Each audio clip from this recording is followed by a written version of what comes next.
Now it came to pass that while Amalickiah had thus been obtaining power by fraud and deceit, Moroni, on the other hand, had been preparing the minds of the people to be faithful unto the Lord their God.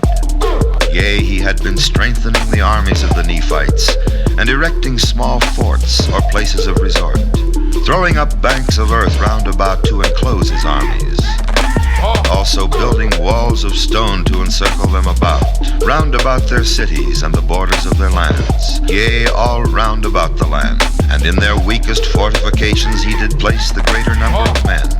And thus he did fortify and strengthen the land which was possessed by the Nephites. And thus he was preparing to support their liberty, their land, their wives and their children, and their peace, and that they might live unto the Lord their God, and that they might maintain that which was called by their enemies the cause of Christians. And Moroni was a strong and a mighty man.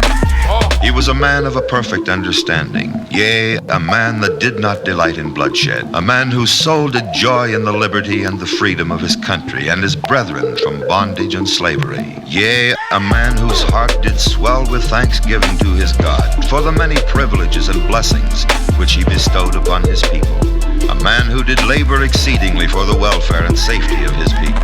Yea, and he was a man who was firm in the faith of Christ, and he had sworn with an oath to defend his people, his rights and his country, and his religion, even to the loss of his blood.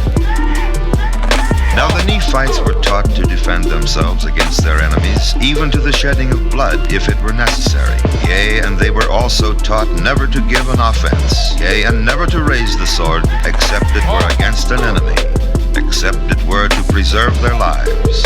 And this was their faith, that by so doing God would prosper them in the land, or in other words, if they were faithful in keeping the commandments of God, that he would prosper them in the land, yea, warn them to flee, or to prepare for war according to their danger, and also that God would make it known unto them whither they should go to defend themselves against their enemies.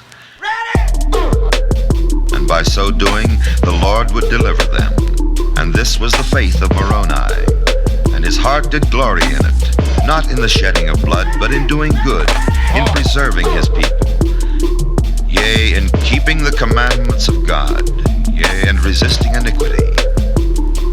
Yea, verily, verily, I say unto you, if all men had been and were and ever would be like unto Moroni, behold, the very powers of hell would have been shaken forever. Yea, the devil would never have power over the hearts of the children of men. Behold, he was a man like unto Ammon, the son of Mosiah, yea, and even the other sons of Mosiah, yea, and also Alma and his sons, for they were all men of God.